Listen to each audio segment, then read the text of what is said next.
আসসালামু আলাইকুম প্রিয় বন্ধুরা, কেমন আছেন সকলে? আশা করি ভালো আছেন। আলহামদুলিল্লাহ আমিও ভালো আছি। তো এখনও দেখতেছি অনেকেই আন্দোলনের জন্য পক্ষপাতমূলক কথাবার্তা বলতেছেন। আসলে আন্দোলন করে যে এর ভালো কোনো সুফল আমরা পাবো এটি আমার মনে হয় না।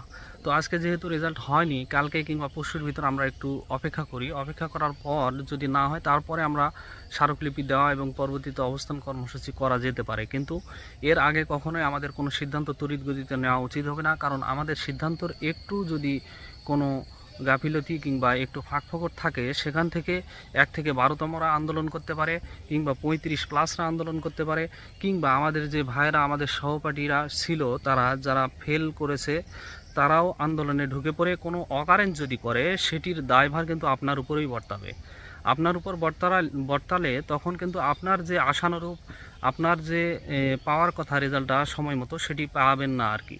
তো আজকে শিক্ষা মন্ত্রণালয়ে সেই সচিব গেছিলো, এনটিআরসির সচিব, তো তাদের সাথে হয়তো বা মিটিং হয়েছে।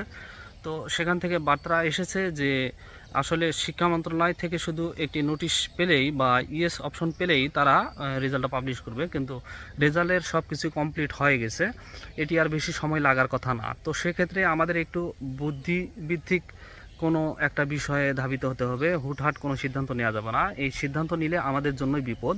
হুটহাট সিদ্ধান্ত নেওয়া আমাদের জন্যই বিপদ ডেকে আনবে। অতএব আমরা কখনোই এই আন্দোলনের পক্ষপাতিত্ব করব না।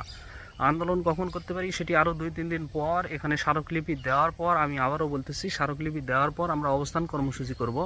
এখানে আমাদের তখনও একটু সতর্ক থাকতে হবে, কখনোই 1 থেকে 12তমরা কিংবা এখানে অন্য যারা আছে তারা যাতে ঢুকে পড়ে কোনো একটা অকারেন্স করে আমাদের আন্দোলনকে যাতে ব্যাঘাত করতে না পারে, সেই বিষয়টি অবশ্যই খেয়াল রাখতে হবে। আর সার্টিফিকেটের ব্যাপারে এখন যারা আবার যে সংশোধিত সার্টিফিকেট এটির জন্য আবেদন করছিলেন, যারা সংশোধন হয়েছে তারা তো দেখতেই পেয়েছেন। সেটি আমি আবারও বলতেছি, 6ষ্ঠ গণবিজ্ঞপ্তি যেভাবে অ্যাপ্লাই করছিলেন ওই লিঙ্কে আপনি যাবেন, গিয়ে আপনার লিঙ্কে তখন যে এসএমএসটা পাঠাইছিল 6ষ্ঠ বিজ্ঞপ্তির, আপনি মনে রাখবেন যে বিজ্ঞপ্তি অ্যাপ্লাই করার পর যে এসএমএসটি আসছিল সেখানে ইউজার আইডি কিংবা অ্যাপ্লিক্যান্ট আইডি নামে একটা অপশন আছে, সেটি 12 ডিজিটের। ওটি ঢুকাবেন, ঢুকার পর একটা পাসওয়ার্ড আছে 8 ডিজিটের কি 6 ডিজিটের, সেটি আপনি ঢুকাবেন। ঢুকার পর দেখবেন যে ওখানে আপনি ঢুকতে পারছেন। ঢুকে ওখানে দেখতে পাবেন যে আপনার যেটি ভুল ছিল সেটি সংশোধন হয়েছে কিনা। এটি আমি 5-7 জন থেকে খবর নিয়ে দেখলাম, সবারই সংশোধিত হয়েছে। যারা ভালোভাবে অ্যাপ্লাই করছেন সবারই হওয়ার কথা। আমারও সমস্যা ছিল, সেটি আমি সংশোধিত করে নিতে পেরেছি। তো এই সার্টিফিকেটটা আমরা এখনও ডাউনলোড করতে পারতেছি না। আর এটা কিন্তু খুবই সতর্কতার সহিত ডাউনলোড করতে হবে, কারণ একবারই ডাউনলোড করা যাবে। এই ডাউনলোড করে আপনি ড্রাইভে আপনার হার্ড কপিটা রাখবেন এবং এই কপি একবারে 5-7টা প্রিন্ট আউট করবেন, পরবর্তীতে লাগতে পারে, এবং ভালো পেপারসে প্রিন্ট আউট করে রেখে দিবেন।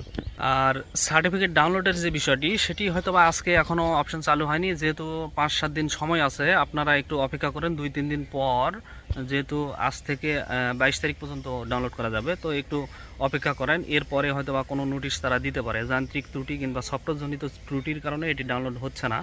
তো সেটি আসলে ইনশাল্লাহ আমরা আমাদের এই চ্যানেলে জানাই দিব। ধন্যবাদ সকলকে। আসসালামু আলাইকুম।